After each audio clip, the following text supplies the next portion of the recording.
With the actors strike, I mean, that's just mini rooms. There's a lot of other things that are going on with the writer strike.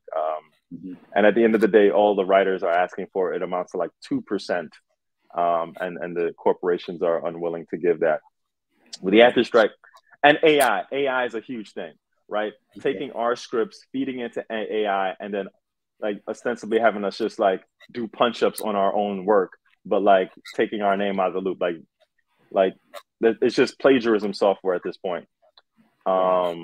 So that's a huge thing for us is AI is like a non-starter. Like we need regulations on that. Because if you just take our work, plug it into AI, and then, you're basically saying that they can make sequels off of our work without using our brain. It's kind of terrible. And I hope that people in other industries realize how much it's going to affect them, because they're starting off in the arts with this. But like, if you're an accountant, if you're any type of other job, you're next. You work with Malik's First Job Podcast, here to answer any questions that y'all ask. Financial literacy and resources, parents and young people becoming bosses, CEOs, future leaders, entrepreneurs, conferences and boardrooms getting sponsors secured. If you want generational wealth, Brooklyn's own Kerwin Phillip with information to help. Malik's First Job Podcast, Malik's Podcast, Brooklyn's own Kerwin Phillip, Kerwin Phillip. Malik's First Job Podcast, Brooklyn's own Kerwin Phillip. Generational wealth. Peace. What's going on? This is Kerwin Phillip here with another episode of the Malik's First Job Podcast, where we talk about leadership, entrepreneurship, and financial literacy. Today we got a great episode. Got a fellow Brooklynite in the place to be, right? My man Don P. Hooper. He's an actor, director, producer, author. Man, the brother wears so many different hats. But I'm going to have him explain to you more about his background and everything that he does. So, Don, let the people know about who you are and what you do. I mean, right now, it's like every point in your life you focus on that one thing that's happening. And right now, I'm a striking writer, actor, because I'm in both WGA and SAG-AFTRA, and I'm also an author. Black Boy Joy, I have one of my short stories is in Black Boy Joy, edited by Kwame Mbalia, and my novel True just dropped. So okay. So you mentioned that you're a striking actor. Let's start off with that. So tell us about, like, how did you get into acting and things of that sort?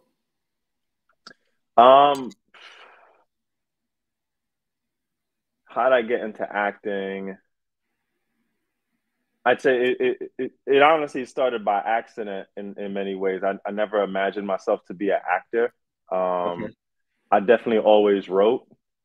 I was in a martial arts class. This is sometime after college, and one of the people who I trained with, we were just like hanging out, and I was like, "What do you do?" And he said that he was the voice director on Yu-Gi-Oh! And I was like, "The voice director on Yu-Gi-Oh!" He was like, "Yeah, I direct voice actors." And then coincidentally, I was doing like a follow-up Japanese class. I took Japanese in college for a little bit, never got fluent. And this guy, Jeff, he was the voice director at Scholastic for Clifford the dog. And I was like, there's something in the world that's telling me that this is interesting. And when I was a kid, I always did voices, like DOS Effects was out. And I was like always doing like effects with my voice. There was this guy in Police Academy, I forgot his name, who always made these amazing sound effects with his voice. Michael Wilborn, I think his name was. Yeah. So my brother will always walk around, and people walk around in the hood and they'd be like, "No, they want effects. They want some Don effects. They want effects." Some Don effects. So when these people put the name voiceover, voice actor to the thing, I was like, this is what I want to do. I mean, I was doing financial software at the time. I was a developer and engineer. And I went in, I started taking classes on just voiceover. And then my friend, she was just like, yo, you always did comedy. Why don't you do improv? And so I started taking some improv classes, and that really helped with voiceover. And it just kind of acting kind of came in in the middle of that, you know, because voiceover is acting. But I started off because I wanted to voice cartoons, because those things inspired me. Like even recently with the writer strike, which is coming up on day 100 as the time of this podcast. Day 100 will be Wednesday. We did an animation rally because a lot of kids' animation isn't covered, because the studios have segmented animation as if it's not writing, you know, animated kids shows for TV and film as if it's not writing. There's like, oh, that's animation writing, but it's not TV and film writing, but it's like, it's still the same thing. Like you're dealing with concepts that affect children. You know, you have to be almost more mindful of what, you know, you're bringing to the table in that, right? There's a more social impact that's happening, that you have to be, and a lot of times, like stuff on PBS, you have to deal with teachers and consultants on that level. Like what is the curriculum, like that kind of thing. Yeah. So, you know, it's a lot of stuff that we're speaking out against. And when SAG-AFTRA went on strike in mid-July, I want to say with July 17th, that helped a lot with the writer's strike as well, because we didn't have to shut down we weren't worried about shutting down productions anymore, because now productions are a full stop. You know, anything that is not covered, or anything that was covered under the NBA, is at a stop. Yeah. So you speak about the strike that's taking place right now, and for those that aren't really familiar, you know, with, I guess, what's the root, you know, grievance that the actors and writers are having, can you kind of speak to that a little bit? There's a lot of grievances, and you know, with the writer strike, you have things like the mini rooms to get a minimum number of people in a writer's room. And so mini rooms is a very complex topic, and I urge everyone to like Google mini rooms and see what it's about, and don't just look at the trades. There's a great blog post from George R.R. Martin about his work in the writing rooms and how it's turned into these mini rooms. So say you had hypothetically 20 weeks to write a show. They try to compress that down into anywhere from 5 to 10 weeks. And then, you know, you may not get your name on the show for working on it, which hurts you from getting your next job. You may not have time to do rewrites. And then they'll be like, you know, a lot of times you're doing rewrites on set because the actors may bring something to it. The director may bring something to it, and you have to do rewrites, and you won't get paid for going on set. It'll be considered like a vacation day, you know? So it's a lot of things that they're trying to do and get free work out of us. Wow. Because, you know, you respect your writing so much that you're almost willing to just go to set for free, and you're getting pushed out of the process of, like, if you're in any job, there's a level of training that happens. And if you're in a mini room, you lose out on all of that training. You just kind of write your script, then it's kind of taken away from you. And you don't get a chance to be on set, see the crew's work, see what's going on with the day. So that helps inform your writing too, because writing books is different from writing TV and film. And it's important, especially like on TV, to see what's happening with the crews, that helps you to write your script. You know, it may help you with the stage directions or what you're doing, and like locations and thinking about all that kind of stuff. Right. So you lose out on that possibility to grow your career. In many regards, it's also keeping you from, it's also keeping certain populations, because there's only going to, say, if they do the mini room, there'll be 2 writers who get to go onto the set and do all that kind of stuff. They're the ones who end up going on to showrunner. You know, they're the ends up who have a career, have that longevity in this because they know things, they establish those connections. And the other writers who are writing scripts and sometimes losing their name from the script, or credit on the show because they end up with just a consulting title or anything like that, or they're before the pilot,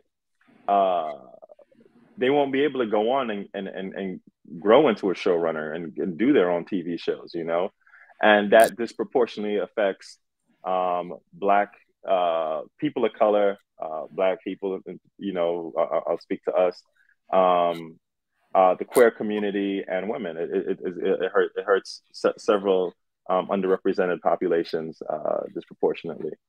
With the actors strike, you know, I mean, that's just many rooms. There's a lot of other things that are going on with the writer strike. And at the end of the day, all the writers are asking for, it amounts to like 2%. And the corporations are unwilling to give that. With the actor strike and AI is a huge thing, right? Taking our scripts, feeding into AI, and then like ostensibly having us just like do punch-ups on our own work, but like taking our name out of the loop. Like it's just plagiarism software at this point. So that's a huge thing for us is AI is like a non-starter. Like we need regulations on that. Because if you just take our work, plug it into AI, and then, you know, you're basically saying that they can make sequels off of our work without using our brain. You know, it's kind of terrible. And I hope that people in other industries realize how much it's going to affect them, because they're starting off in the arts with this. But like, if you're an accountant, if you're any type of other job, you're next. You know, you work with spreadsheets.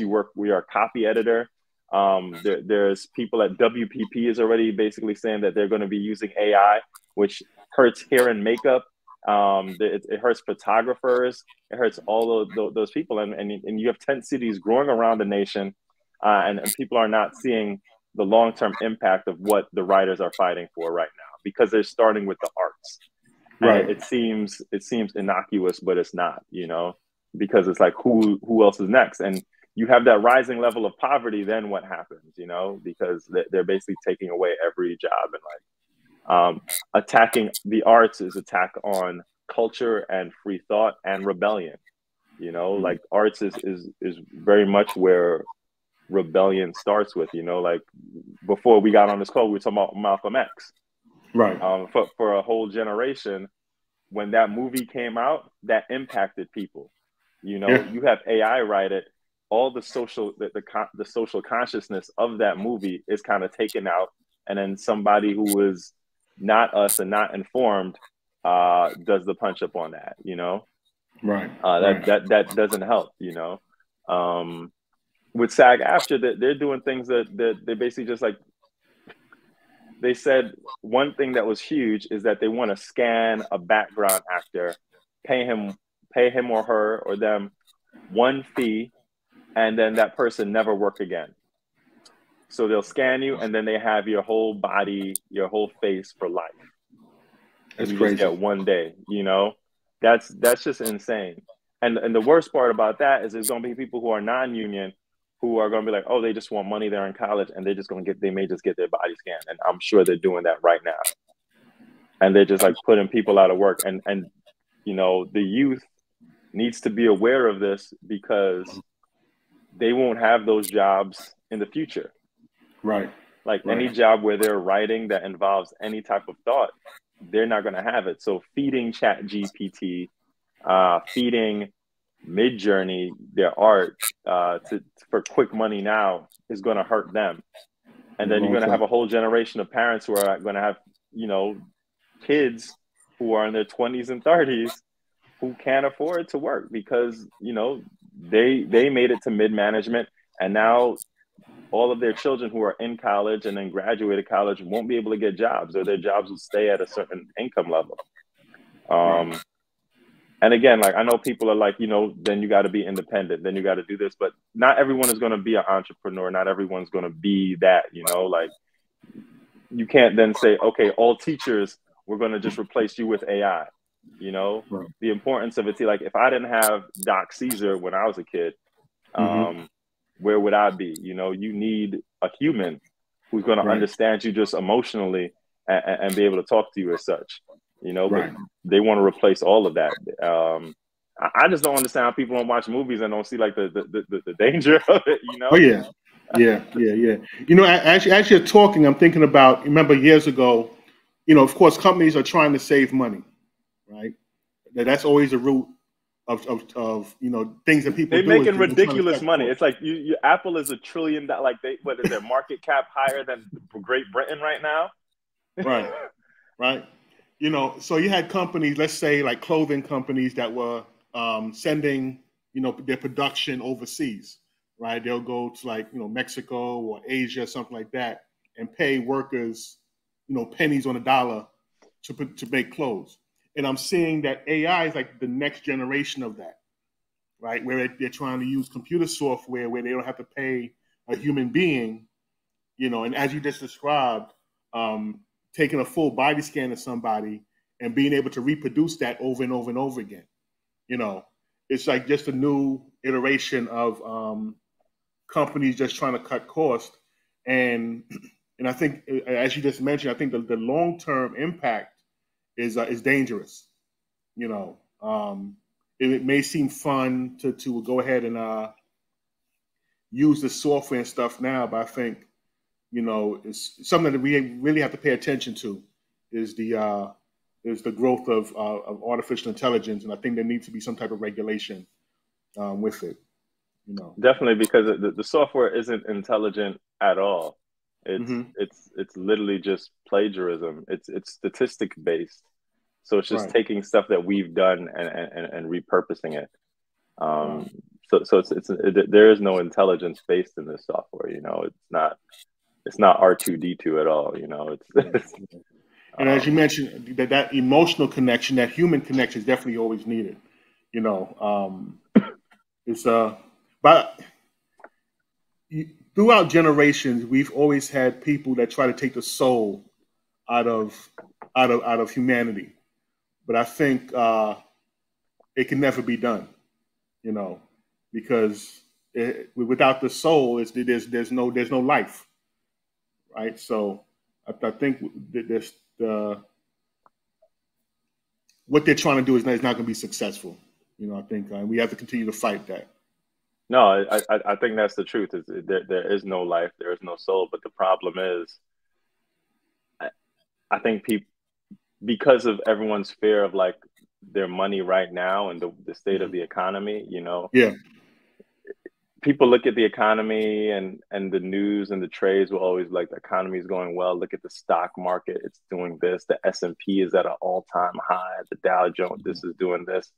But it's like a few tech companies doing that, and they're all profiting ridiculously off of labor. You know, I can't remember the exact numbers, but like there was a time in like maybe the late 80s or mid 90s where the lowest paid employee to CEO ratio was like the CEO or the head of the company made 15 times what the lowest employee made. Now it's 400 times what the lowest employee makes. Wow. What we're asking for, you have like, there's one CEO's wage from last year, like Zaslav's wage from last year accounts for almost all of the writers' grievances, you know, because Zaslav was compensated, I say $200-something million in 2022 in retroactive payments. And that would account for all of the writers' grievances, or like maybe 80% of the writers' grievances. That's 11,000 writers. It's insane. When you think that it's one person, you know, and even as recently as June, early June, like during the strike, Netflix executives were asking for retroactive payments for like a handful of executives. That was like several $1 million. And it was just like, but they're saying that they don't have money to pay for the writers' grievances, you know? Right. But at the same time, you see it, that they're saying like, oh, but we need it, just not y'all. Right.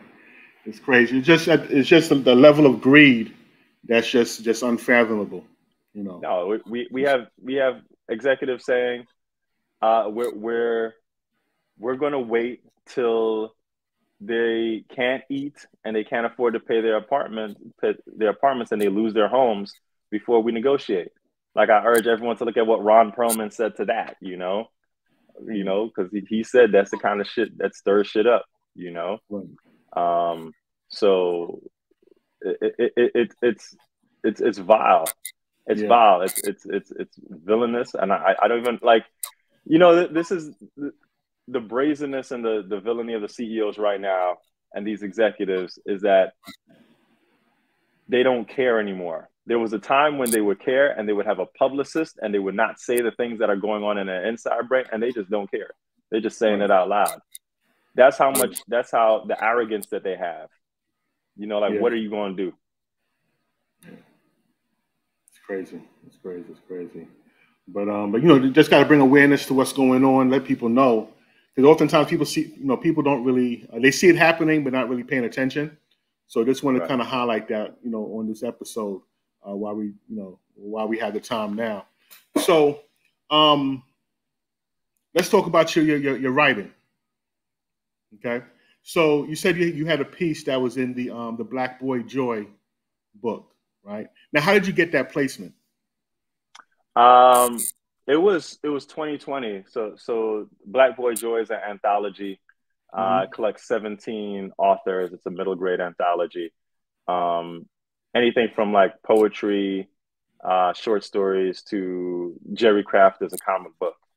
He does a New Kid series, and I think it was Daniel Page. She's an amazing author. She did the Dorothy Must Die series. She tweets to me in maybe August of 2020. This is like, I was in a dark place because of, I was at a lot of the protests from George Floyd and Breonna Taylor, and I had been attacked by the cops. And she tweets to me, Don, submit to this. Kwame Mbalia, who is the editor, he also is the author of the Tristan Strong series. He was looking for two not traditionally published authors to submit to this anthology, who had all these amazing names attached to it. And I saw it on Twitter. I didn't feel like writing at the time. Like, I was also working on a novel, which is out now.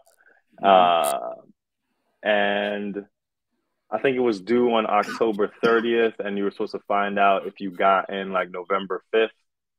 And, October 30th, I kind of put pen to paper. It was always in my head. I always wanted to write a story where a kid from Brooklyn goes on an adventure. Because when I was a kid, we didn't really have that, like a Black kid from Brooklyn from the hood or any hood that goes on an adventure. Whenever it was that, a kid from Brooklyn or a kid from any hood, Chicago, LA, it was about drugs, Right. That was the story, Not saying that didn't exist, but like that wasn't everything, Right. Like, we never had our moment where we just have, where ET comes down and you're doing this. So like, oh, like we're like on bikes and just having fun, Right. So I was just like, I wanted a kid who just does something that you would get in trouble for, and then you end up on this adventure. And there's so much imagery in that story. Got Me a Jetpack. That's the name of the story. Got Me a Jetpack.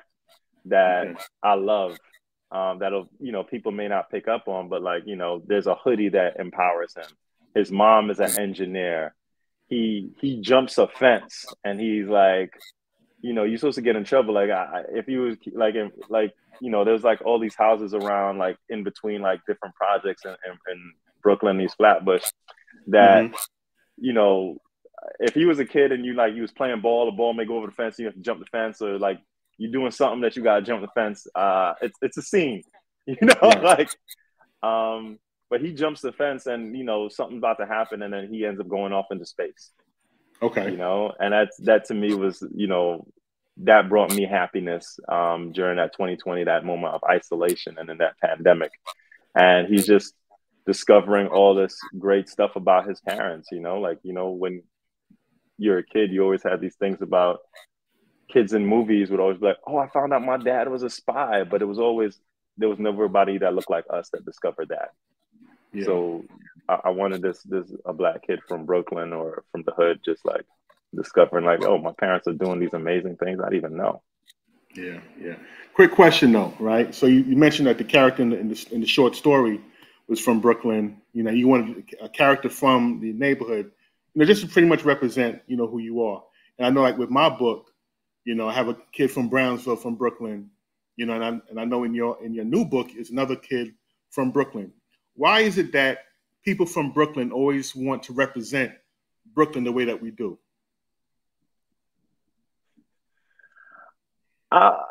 I mean, I think I would say it's people from any hood like Brooklyn. I mean, Brooklyn definitely has its own arrogance, but you go to Chicago, the Chi, they gonna want to represent the Chi. You right. know, my friends from the Chi, they represent Chicago hard. My friends from LA, they represent LA hard. My friends from they represent hard. Brooklyn just has like if you go to any neighborhood, any country, I did like a TikTok about this at one point. Yeah, like, I can talk about that too. Like, somebody says, where are you from? You don't say New York. You say I'm from Brooklyn. You say I'm from Brooklyn. You could be in England, Japan. Like, where you from? Brooklyn.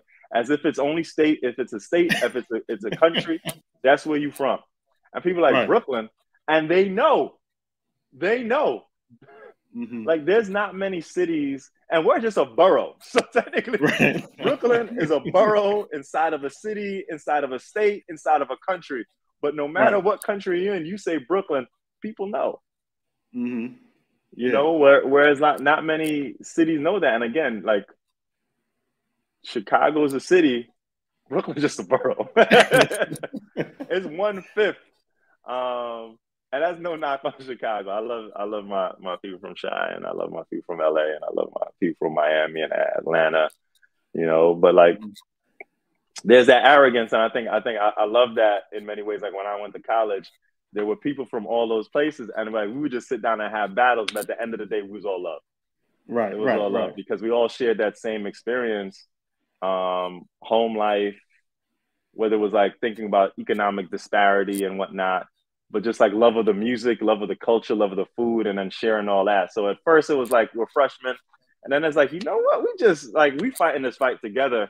We in this together. So, you know, that was a big thing. Cause especially like my friends from like LA, you know, when we got to college, it was like, you know, Biggie or Pac, but it was just like, you know, whatever. Like we, you know, like at the end of the day, we had so much love for each other and so much love for the culture. It was just like that.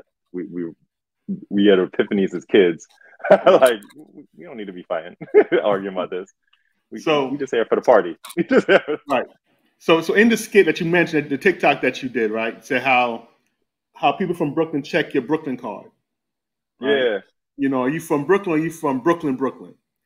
You know, why is, you know, and my wife always, you know, gets on me about this. Like I'll see somebody, like I'll meet somebody that's from Brooklyn, and we go through the whole line of questioning.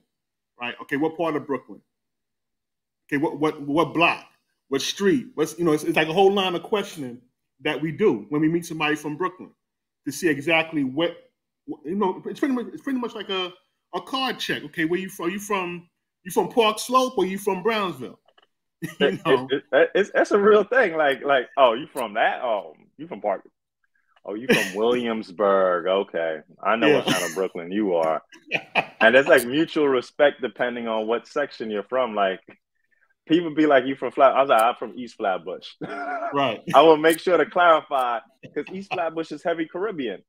Mm-hmm. You know, there's a distinction between each section. And like, it honestly speaks to the segmentation of Brooklyn and also like issues with redlining in New York and educational system, because it's very much separated, and the economic resources that are portioned out to each neighborhood, you know, what the things that you had to deal with and that other people don't have to deal with. Because in New York, the big thing that all parents talk about is what school district are you in? Right. So that's a huge thing. So like our claim to it is also a badge of survival. Like we survived despite the legislation that is enacted upon us every day and the resources that have been taken away from us and has forced us to live a certain way and like experience a certain way. And like, we still find joy in that, you know, we still find joy. And that's the amazing technology that's built into our culture, is that despite all of that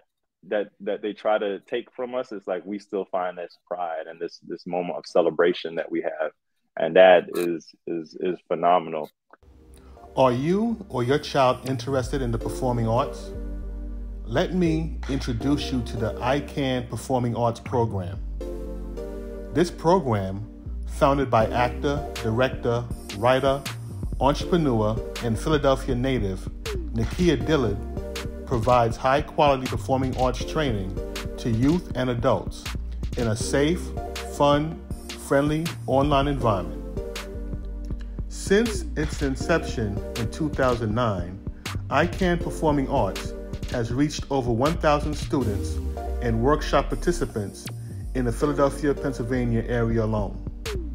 Aikan Performing Arts founder, Nakia Dillard, has worked alongside some of the most recognized and influential names in the industry, such as Bill Duke, Jamie Foxx, Anthony Mackie, Wendell Pierce, Kerry Washington, and other notable performers. He has appeared in The Wire, Black Lightning, Law Abiding Citizens, and The Wonder Years. For more information about the Aikan Performing Arts Program, please see the link in the show notes below. Thank you.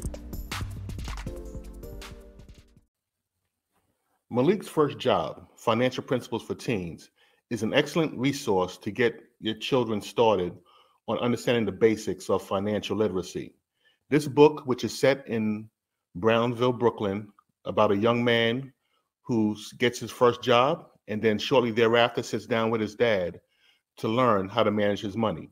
There are several topics that are covered within this work, such as paying yourself first, disciplining your spending, knowing the difference between an asset and a liability, creating multiple sources of income, as well as the importance of being charitable.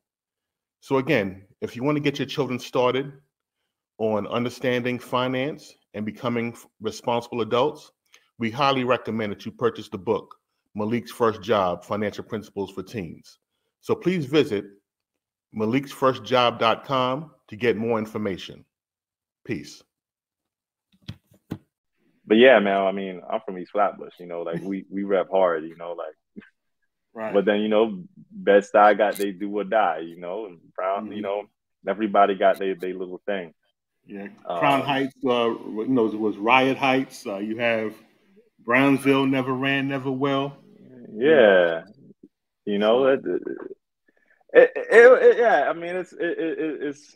I love Brooklyn for that. I love Brooklyn for that, and it's interesting because it's like it's weird that within Brooklyn, each section of Brooklyn will check you. Yeah. But then Queens is kind of, in my mind, is just Queens, and Harlem, which is Upper Manhattan, just Harlem, and Bronx is just boogie down. But each section of Brooklyn had like some like, you know, like, oh, we have our own card, you know, that's the interesting part about it. And that's why, like, in the TikTok, I was like, oh, you from Barclays, Brooklyn? Because, you know, like, Barclays signaled a huge gentrification shift in New York. Yeah. When that came, all these mom and pop shops shut down. They were forced out of their buildings because, like, people wanted to hold out and knew that the property values were going to go up because they were going to put down the Barclays Center. Yeah. So that was like a painful moment, a painful economic shift. And like a lot of people, you know, even now I'm like, yo, where did these people go? And everybody's like, Atlanta. Yeah. Because there's like a whole great migration that happened where people had to leave Brooklyn and went to Manhattan, to Atlanta, you know? Yeah. I remember my barber left to Atlanta. I was like, yo, where you going? He's like, Atlanta, yo. It's too expensive out here. You see your barber left? Yeah, this was a while ago. And you ain't cut your hair since, huh? Didn't cut my hair since. When Dre was that honestly was part of it, you know, like I was like, man, Dre not here. Dre, you know, there's that moment you knew he would get the line just right. He wouldn't push it back. It wasn't like he knew to like let the blades cool down between haircuts. Some people Right. like just try and get the next haircut in, and then all of a sudden you got like a little razor burn. You know, I'm light skinned. The joint, you know, the razor burn is gonna show. You know, I'm like, and then Dre left. I was just sad. That was like a sad moment for me. You know, you just feel like you feel safe when you're in the right barber chair. You feel safe. Yeah. You know they're gonna hit your facial hair right. You know what I'm saying? They're gonna do a little combing action on it. You know what I'm saying? Like that was our grooming. You know, like at that time we couldn't talk about grooming. You know, and it's honestly a huge thanks to the queer community that Black men can actually enjoy grooming now and like self-care. You know, before that, we wouldn't enjoy self-care. But if not for the queer community, we would not enjoy self-care. Now we could do that. Like, hey, we don't have to be hard, you know, and whatnot. And it's just like, hey, remember, like we talk about emotions more. Like I remember one time I was at school and this guy Marvin Thomas and a bunch of others. We were just sitting inside of our office, and we was like talking about. We was like everyone was in therapy, and I was like, this is great. Like we could talk about the fact that we're in therapy, because some Black men still, even if they're in therapy, they won't share that they're in therapy as if it's a nervous thing. And it's like, nah, it's okay. Like we're taking care of our souls, and taking care of our souls is going to help everybody else out. We're going to bring that positivity that we've got inside and that nourishment, and we're going to bring that to our families and to our community. So it's good that we're doing that. Yeah. But we're Brooklyn, and we always here. So just to let y'all know. No doubt. But, you know, I was having a conversation not too long ago with someone. We was talking about, you know, the whole, you know, it's pretty much like the Barclays, the gentrification. You know, like when you go to Barclays Center, you stand and you see the Target, you know, you see the Burlington, is there Chuck E. Cheese or something down there? You see all these like these big box stores, you know, but yet before Barclays was there, you know, we would go down Fulton. And I remember Fulton Street back in the 90s was jumping. Like you had Dr. J's, you had the Macy's, you had the street vendors, the bootleggers out there, you know. Beach Street, Music Factory, you know, the Wiz, everything was down there. And that was the soul of downtown Brooklyn. But now when you go there, it's like on Fulton, there's no life on Fulton anymore, right? But yet everything is over there by the Barclays Center. And what made New York, even what made Brooklyn, was those mom and pop shops.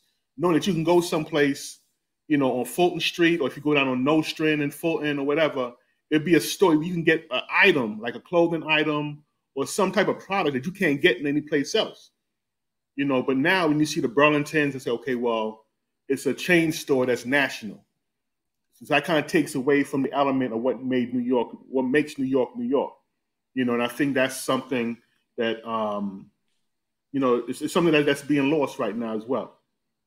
No, it's definite. And I think that's, when I think of True, which is my debut novel, a big thing and the reason why it takes place in Brooklyn, I wanted to capture the vibe of everything that's going on in Brooklyn right now. So to me, it's very much a time capsule of what's happening right now. And, you know, it's the loss, you know, what he's dealing with isn't all these stories that you're talking about, but he recognizes this change, the loss of these stores. So when he walks down the street, he sees the construction happening. He sees the loss of those mom and pop shops. Like knowing that for me, it's hard to get certain seasonings anymore because all the Caribbean stores have closed down. When I learned how to DJ, it was because I went into Beach Street. I was really excited. I got like my first records. And then there was this DJ who became a bigger DJ after that. His name was Goldfinger. And I was just like, yo, how do you do that? And he was just like, he would show me how to DJ when I was just like hanging out. So and then one day I saw him at a club and he was like on the radio. Now I was like, hey, just let you know, I used to go into Beach Street and you showed me that when I was like 16 years old, how to mix and how you was doing that. And I just wanted to say thank you, you know? Shout out DJ Goldfinger, man. That's my dude right there. Yeah, he was at Beach Street when I was downtown Brooklyn. Yeah, I mean, that's the thing. So it's like, the thing with the mom and pop shops is the connection. Like you could have a personal connection. Like I could go and I talk about this. There's a moment where like he's in Brooklyn. He's like, he knows the person at the butcher shop who cuts up the oxtail for the family. He knows that person's name. That person has a name. It's Michael. Now it's just like what, you know, you go into downtown Brooklyn, you have what, I'm not even going to name the names of the stores because I don't want to give them any power, but like, it's just factory meat, you know what I'm saying? It's not like you're not getting those butchers, you're not getting like the fish market person who's like telling you like this is a good cut, or come in on this day. That's when the fish comes straight from this place. You know exactly where it's sourced from. Now you got to go to a farmer's market, but there's not going to be many like Caribbean or Black people there, you know. So we're losing so much of our culture because even like we're not even getting the seasons. Like if I want to get turmeric or cumin, you know, there's still thankfully I can go to like on Atlantic and go to like an Indian or Pakistani spot and be like, because it actually has the flavor in it. Like it's in a plastic bag, but that cumin and turmeric got flavor in it. And you go to any of these other shops, when you taste the cumin, it's like you got to have like a whole handful to do with just a little amount because they're all scientifically engineering it. And like, honestly, food is one of the big sources of oppression, you know, like you have housing, you have healthcare, food, politics and law, and education. And that's why, you know, education is what I kind of focus on in True. But like, it's painful. It's painful to see that shift and like to not know if Brooklyn has an identity anymore. To know that identity is being lost, you know. As a teenager, as a middle school, you're searching for identity. And right now it feels like, you know, we're losing a lot of Brooklyn's identity because it was great to just walk into any store and then feel that person's parents, you know, came, they were immigrants. This is how they wanted to make a life for themselves. And now they can't afford to. They can't afford to do that, which sucks. And you feel it in the food. It's not as flavorful. The drinks ain't as good, you know. You know, fortunately, like I was telling somebody the other day, I'm like, you know, in New York, like my mother, like she goes to like a grocery store called Food Bazaar, you know, and they have like the, you know, the Caribbean seasonings and stuff like that. It's not like a traditional like chain grocery store, even though I think it's a chain in New York, but it's not like a nationally known grocery store like that, but it still has that mom and pop feel. You know, we can go in there and get your seasonings and your, you know, your they have like the fish in the fish tank, you know, swimming there. You know, they have all the fish laid out. You can pick what you want and stuff like that. Have the butcher in the back. You get the meat cut how you want it cut and everything. That's important, man. Getting the meat cut how you want it cut. That's like, I thought that's just how it was, you know. Like when I was still in Brooklyn, like my mom was like, "I need the goat good like this," you know. Like you can't do that anymore. Like right. And I think that relationship was key. You know, I think, you know, the mom and pop is people that you know and you can trust. But nowadays with the change, you don't really know the people like that, and it's something that's being lost. But it's a breakdown and a loss of community. Like to lose community is the worst thing. Community is so powerful. And like Gil, who's the lead character in True, is like when he leaves Brooklyn and transfers to a prep school in Manhattan to pursue robotics, he has to redefine and find community at one point. You know, it's like, how do I do that? You know, and it's really hard. And there's so many efforts to break down community, and it's a lot. It's often driven by corporate greed. You spoke about that earlier. It's a go back to what's happening with the strike. You know, it's that greed it's breaking down community, trying to break down the community of writers, break down the community of artists. That try to pit writers versus actors versus directors versus crew members. You know, all of these people who are laborers, we are all working together to create a TV show or a film. Right. You know, writers write the script, actors bring it to life. Crew members make that production happen, you know, that we're all needed. And they're trying to eliminate each part of it.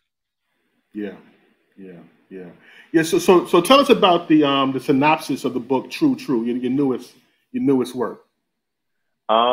It's about a kid with from a predominantly Caribbean family. His name is Gil. He's interested in robotics. He transfers to a prep school in Manhattan. He gets attacked in a racist incident, and he ends up reading Sun Tzu and staging a war against the administration.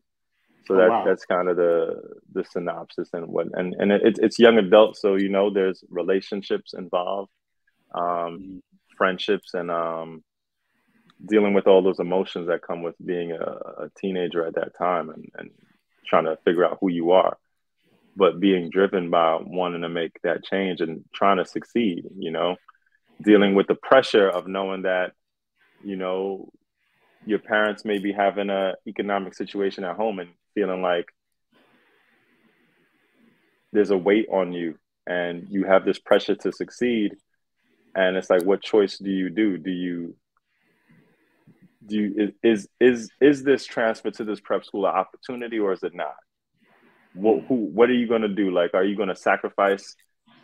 Are you going to give up on that? Because like, he may get, it's hard to like talk about the story without like giving a spoiler. And I'm like, I'm like thinking about the TV film side of me. It's just like, oh, I hate spoilers.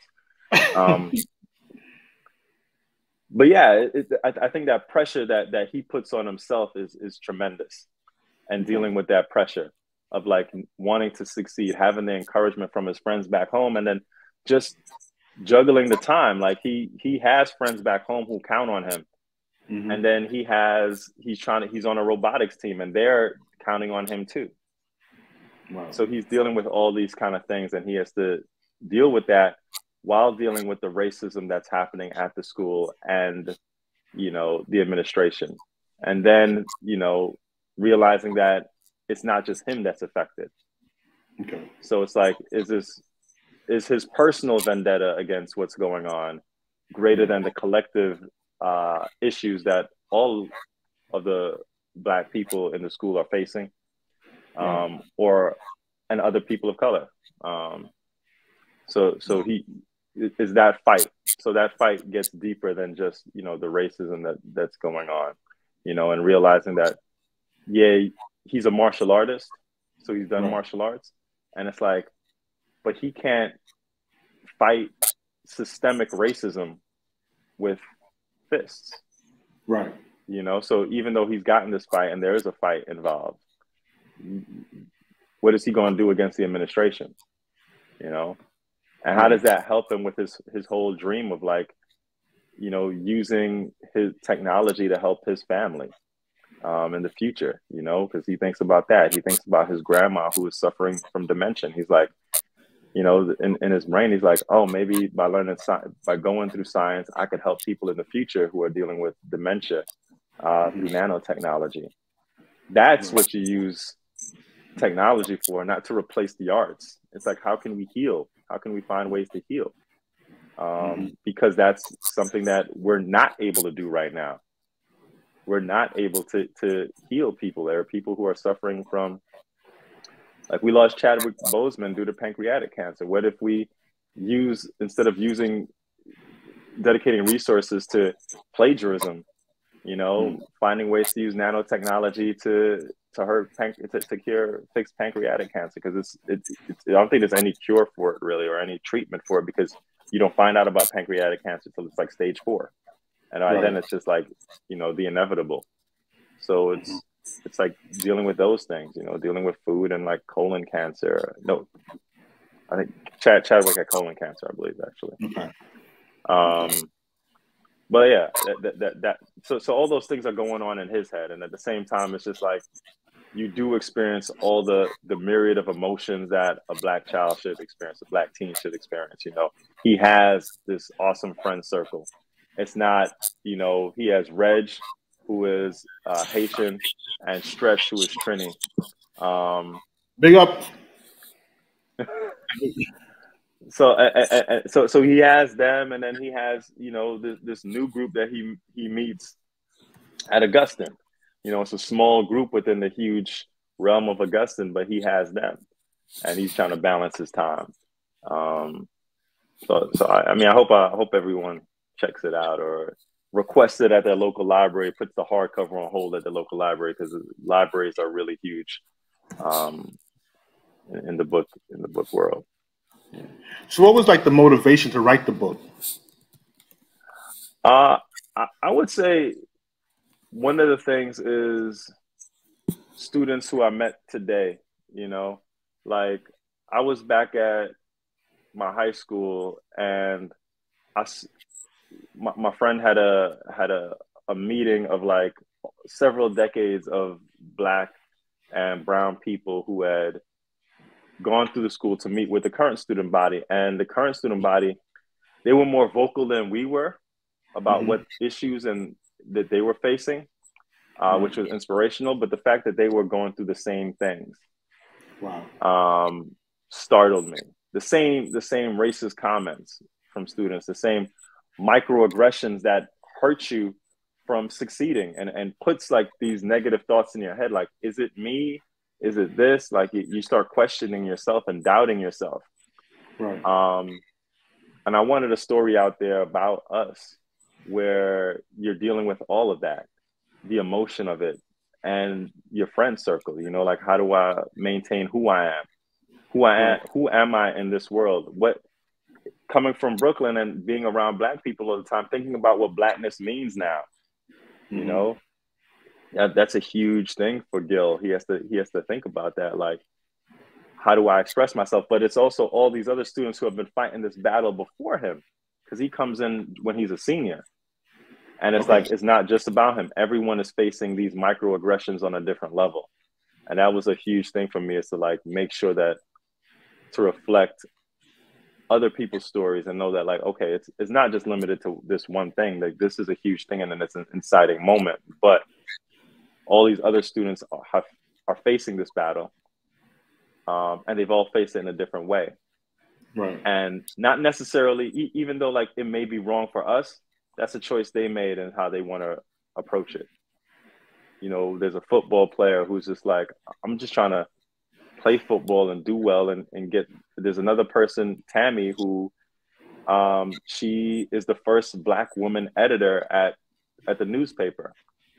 And she talks about the power of print, and she's like, we're in this digital world, and she understands it. She was like, but when she was a kid, her parents told her about like news, and they had those hard discussions about what news meant. So it's like, you know, how she came into being an editor, that's an important story. How another girl is dealing with like her hair, and how the students out there approach her hair. Another Black girl is dealing with her body, and how white students approach her body. You know, all these stories start to interweave, but like, you know, Gil doesn't know that at first, and he has to like figure it out, and he has to go through that whole journey, realizing like, and Gil has his cousin, and his cousin is queer, and she's telling him about like, you know, no matter where you are, and that's why while this story has like a huge Brooklyn influence, she says in one of the lines, she's like, even if you're not in a prep school, you're going to be in white spaces. If you want to be in science, you're going to be in white spaces. So you got to learn how to deal with this now. So that's where he turns to Sun Tzu. And it's like, is Sun Tzu applicable in this situation? That's something he has to figure out too. Right. Because Sun Tzu is very much focused on war. And then there's this human side, because he has now this whole new community. And then you have to think about war and people, right? And even like you look at going back to the writer's strike, they said like they're using Sun Tzu's tactics on us, right? To starve them out until they're without provisions, right? Then attack them when they're at their weakest. And that's what they want to do to us. So he's going through this, and then he has to realize like, wait, this school has been using Sun Tzu long before. Systemic racism is based on these war tactics. Starving us out, taking away our resources, taking away our houses, taking away our access to good food, taking away our access to all this stuff. So that's a lot of true. It's like, oh, damn, It's finding out these truths. And it's like, it's what we said all the time. It's like, true, you know, it's like, damn, you know, it's all these realizations and epiphanies that you're having. Or just like an excitement, you know, you with your friends and it's like, yo, I'm back here, man. True, yeah. You know, we made it, you know, there's a lot of ways to say true. Right. And I think from what you described, you know, with the synopsis of the book, you know, it highlights, I guess, as you just mentioned, things that are taking place on a broader aspect in society. You know, being, you know, African American or person of color, Black, you know, navigating the world. You have to, as you said, you have to encounter, you know, white spaces, right, where you may not necessarily be in the majority. I think, you know, we both coming from Brooklyn, and I remember, like, my elementary school, everybody there was Black, right? Everybody, the teachers, students, faculty, everybody was Caribbean, Afro-Caribbean, you know, from different countries. And then having to transition, you know, when I went to high school, to a school that was predominantly white, and having to learn how to navigate in that world, you know. And I guess, you know, with the book that you have as well, kind of highlights that, you know. And I think my experience from going to high school helps me, you know, after high school, as I get into the, you know, the broader world. I know how to navigate in both societies, right? If I'm amongst my peoples, I know how to interact, and, you know, and then at the same time, if I'm in another space where I may not necessarily be in the majority, I can navigate there as well and still be comfortable. Right. You know, and I think a lot of people don't have that experience. No, it's, you know, I have a friend, and, you know, her way she carries herself is the same wherever space she's in. Mm-hmm. And I love it. But I definitely, since the moment I code switch, mm-hmm. I know it, you know, and like Gil knows it in his story. All of a sudden he notices that he starts using different words. Mm-hmm. Because they're making questions about the way he talks, the way making the things. And so he has to be aware of that, right, where he never had to be aware of it before because they're calling it out. Right. Despite the fact that everyone knows that, you know, he has a scholarship, that he is smart. That's why he's recruited for this. You know, he was like, you always hear about like somebody recruited for sports and whatnot, but there are people who recruited for academics, and he's recruited for academics. You know, they're trying to launch a robotics program, and they're trying to get better. And, you know, he gets lucky enough because he has, you know, his teacher at his former public school is a white person with connections, and then he ends up at this school, Ms. Rose. So they know that, but it's immediately taken away from him, like how he got here, how he could afford to go here, you know, Right. and he has to deal with that. He's like worrying about all those emotions, and then he's like, how do I carry myself? And so yeah, like code switching is a huge thing, you know, like a lot of people do it. And sometimes it's that struggle. It's like, what part of you are you sacrificing a part of you by doing it? You know, are you not being honest with yourself? Right. I feel like even now, like you know, when people hear me talk, sometimes they're always surprised because I do use, for lack of a better term, I use SAT words with slang at the same time, you know. Mm-hmm. Oh yeah. But it's just it just blends together for me, and it all often shocks, you know, white people. Right. They're like really confused by that, and it's just like, that's who I am. I don't care anymore, you know. Like, yeah. That's what's up. So for people that want to get the new book, True, where can they get it? Any bookstore. I always encourage people to go to your local bookstore, order it there. Hopefully they have it in stock. If not, request it. You can go to bookshop.org, which supports independent bookstores, or you can go to you can get it through any online retailer. It's published by Nancy Paulson Books, or you could just go to your library, put the hardcover on hold. Do you have a copy of the book with you that you kind of see the cover? Yeah, I do.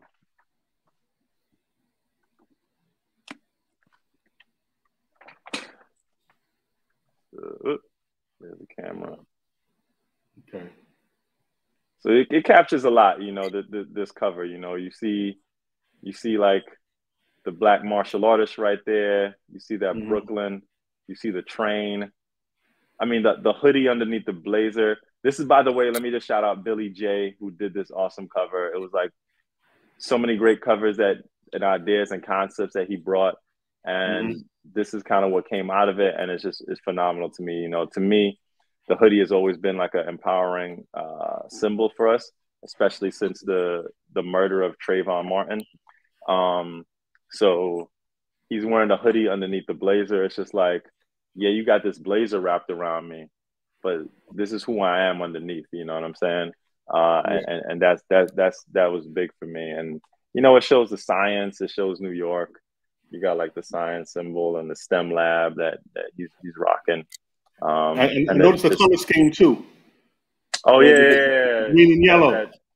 Got the green and yellow, and we got red, which is also, you know, African Caribbean color. You know, so it's definitely bigging up Jamaica and the Caribbean over here.